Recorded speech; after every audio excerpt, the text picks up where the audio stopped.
Well, there is no doubt the unemployment statistics are staggering. So we spoke with a career coach for a look at the best ways of landing a job in these unprecedented times. Rachel Azier just graduated from Grand Valley State with a double major in English and writing and is hoping to work in publishing. I had an awesome internship with the Grand Rapids magazine. So I'm kind of looking at two different spheres here, more the publishing side or journalism. Like so many other Michiganders right now, she is not working. I worked at Dairy Queen in high school, and they've reached out to me and said I could come back, which is strange. But yeah, right now I'm still trying to hold out hope for that career job. But for the millions of Americans worried about their next round of bills, the key to landing a job right now, according to a career coach, Fran Barrick, is understanding your strengths and talents. This is regardless whether it's career launch when you're 22 or career transition when you're 40 or 50. You have to really identify what the key marketable skills you have, as well as your innate strengths. Barrick says then do an analysis of who needs those strengths and properly communicate them in a forward-looking manner. People don't want to know what you did 10 years ago, 15 years ago, especially if you're in career transition. And they want to know what you bring to the table and why you're here for the future. If you can't communicate that in a compelling manner, you really are at a disadvantage. If a job in your career field isn't available right now, Barrick says taking a so-called lesser job is all about your mindset. In the end, the only person stopping you in those kind of situations is you and perhaps your ego. If you need, to produce an income, you have to decide what's realistic for you right now and grab a hold of it. And in the meantime, volunteering or improving your skill set through a local organization like Michigan Works can go a long way. It doesn't have to be expensive, and employers don't care where you got the skills as long as you have them. Rachel making a few extra bucks right now while expanding her resume, freelancing. So I made a logo for myself. I made a little post on my hometown South Lyons Facebook page. They're like what's happening in the town page. And I just said, if anyone needs a website, if anyone needs a logo or anything like that. And so I've had a couple of successes from there. Spearmint Coaching research shows only 20% of job applicants get an interview. So once you see an opening that excites you, make your first impression count. I don't want to rock anybody's world, but on resumes, people are spending less than 90 seconds on your resume, right? Can you imagine how much time they're spending on your cover letter? My number one rule is that the cover letter should not cover anything that's available on the resume. Barrick says start the cover letter by addressing the company's needs specifically, explaining to them how you've done what they're hiring for. The second paragraph can talk about your understanding of the company. Perhaps how your brand aligns with their brand values. And then lastly, you can ask for an interview, look forward to meeting them in person, continuing this discussion, but really short and sweet, three tight paragraphs tops. And while it can be scary right now, Fran says if you block out the noise and the daunting statistics, your focus will become more clear. I really do believe deep in my heart is that where there's crisis is also opportunity. And the most important thing is to stay flexible and positive about what the change may bring. I hope to be somewhere in Michigan working at a job that's paying me to write, that I can finally use these skills that I graduated with. And really right now, I'm so excited for the change, something to start happening. I'm excited for a position that I know is out there somewhere. Now, Fran also reminds us that it's important to send out a quick 1 or 2 line follow-up email after an interview within 24 hours, essentially thanking them for the opportunity, of course, keeping you on top of their mind as well. When it comes to networking, don't forget about those what she calls warm contacts, people you know at a company, because some businesses actually offer, as you may have heard, referral incentives to employees who bring in talent to their company, so they in turn would have a monetary incentive for helping you out and finding a job. Good advice. And joining us right now live is career coach Fran Barrick, the founder of SpearmintCoaching.com. Hi, Fran. Thanks for joining us.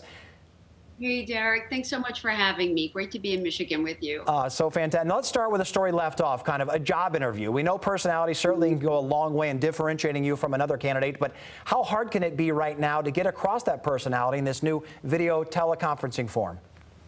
The simple answer is it's not hard at all. It is absolutely possible to communicate your personality through Zoom or Skype or the employer's preferred virtual platform of choice. You have to dress your space and yourself for your best professional conversation.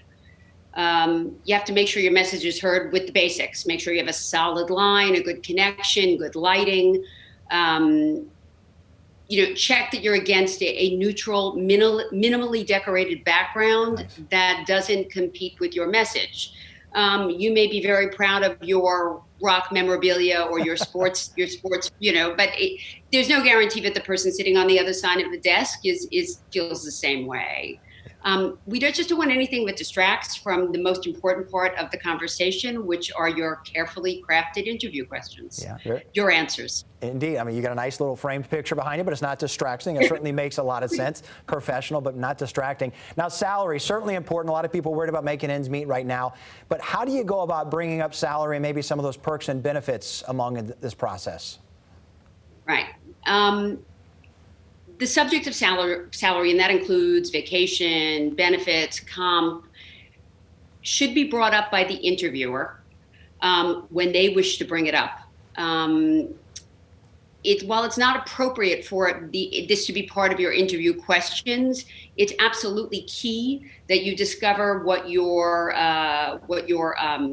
market value is up front before you have that very first conversation. And there are tools online, Derek, to do this, whether you're looking at Glassdoor or salary.com to get an idea of what comparable pay is for your line of work. You should know that going into the very first conversation before an employer ever makes an offer. If an employer does insist on asking the question before they're ready, if they're sensing you out, my stock responses are to sort of bounce it back to them and to ask, well, what are you thinking about, to get them to make the first offer, or perhaps. I'm sure that, we're both fair and interested parties. I'm sure that we could arrange, come to a mutually agreeable conclusion. If indeed they press, and I do know circumstances where this has happened, I always suggest that candidates understand what their parameters are. They're the bottom that they would accept and the highest, dream number that they would wish for. Right.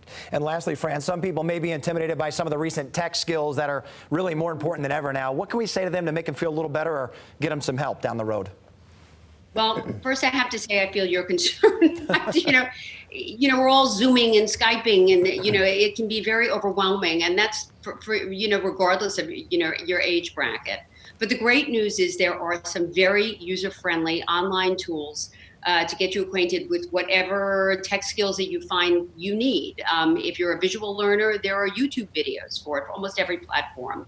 I think the key is, as you mentioned in our discussion earlier, is figuring out, assigning what those key skills are that you're missing, that skill gap for the target market you're going for. Is it Hootsuite if you're in social media marketing? Is it a group chat platform like Asana or Slack? Or is it just the office basics like Excel and PowerPoint? The key is figuring out which resources you need the most, and then unpacking them one at a time. You don't have to do it all. Nobody needs to know them all. Right, and one of the good resources is Fran's website, experimentcoaching.com. Fran, we appreciate you joining us today. A lot of good insight for us. Thanks so much. Thank you so much, Derek. My pleasure.